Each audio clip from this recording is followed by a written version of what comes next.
कि समाजवादी पार्टी के नेता आदरणीय आजम खान साहब, उनकी भी रिहाई हो चुकी है। इसके लिए मैं कोर्ट को धन्यवाद देना चाहता हूं और यही हम समाजवादियों का भरोसा था कि कोर्ट न्याय करेगा और उन्हें न्याय मिलेगा।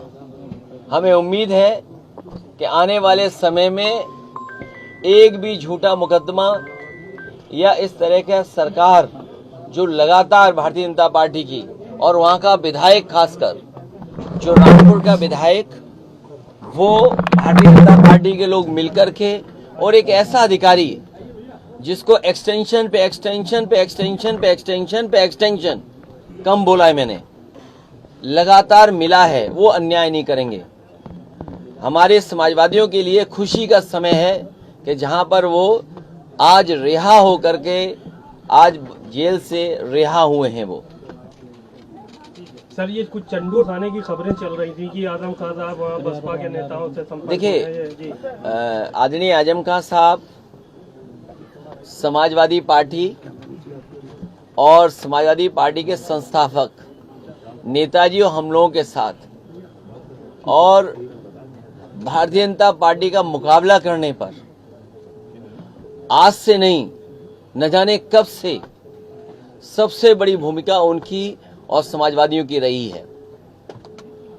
और आज तो इतना खुशी का ये भी समय है कि जब आज मैं इन लोगों से मिल रहा हूं, जहां एक पुरानी जगह पहुंचे, वहीं पर उन्हें भी आज ही न्याय मिला है। और हमें उम्मीद है कि आने वाले समय में उनके सभी मुकदमे खत्म होंगे और समाजवादी सरकार बनने पर जिस तरीके से मुख्यमंत्री जी ने अपने मुकदमे वापस लिए हैं, उन्होंने न केवल अपने मुकदमे वापस लिए हैं बल्कि डिप्टी सीएम के भी मुकदमे वापस लिए हैं, तमाम भाजपाई नेताओं के मुकदमे वापस लिए हैं। समाजवादी सरकार बनने पर जितने भी झूठे मुकदमे लगे हैं आदरणीय मोहम्मद आजम खान साहब पर, वो सब वापस लेने का काम सरकार में होगा। खाली आजम खान साहब के या फिर तमाम ऐसे लोग और भी हैं जिन पे नहीं, जो जिन पत्रकार साथियों पे भी झूठे मुकदमे लगे हैं उनको भी छोड़ा जाएगा। और भाई, आप पे इनकम टैक्स हो, ईडी हो, उसमें भी आपकी मदद होगी। इलाहाबाद हाईकोर्ट का जो ऑर्डर आया है, अब उसमें उत्तर प्रदेश गवर्नमेंट ने कहा है कि पॉलिटिकल रैलीज में भी जातियों का शब्द इस्तेमाल नहीं होगा। किस तरह से फिर आगे रैलियां होंगी? बताओ, सरकार अब जागी है जब स्वजाति लोगों को, वर्चस्ववादी लोगों को और ताकतवर लोगों को हर जगह बैठाया हुआ है। अगर आपका चैनल उन्हें सही चलाना है तो हो सकता है उस चैनल का हेड भी हटा दें। अखबारों के हेड तो हटे ही हटे हैं। तो ये जो 5000 साल पुरानी बातें थीं, उनको दूर कैसे करेंगे? बाबा साहब भीमराव अम्बेडकर जी को जाति की वजह से भेदभाव का सामना करना पड़ा। एनिमिलेशन ऑफ कास्ट उनकी जो किताब है, निबंध है, ऐसे वो पढ़ने लायक है कि किस तरह जाति के आधार पर भेदभाव हुआ है, लोग अपमानित हुए। डॉक्टर राम मनोहर लोहिया जिंदगी भर इस बात को कहते रहे कि जाति तोड़ो, समाज की व्यवस्था बने, और जाति तोड़ने का काम हो। नेताजी लगातार इस बात को करते रहे, संघर्ष करते रहे, हम सब लोग जोड़ते रहे। कभी बहुजन समाज के नाम पर हम सब लोग जुड़े एक साथ, और आज भारतीय जनता पार्टी पीडीए से घबरा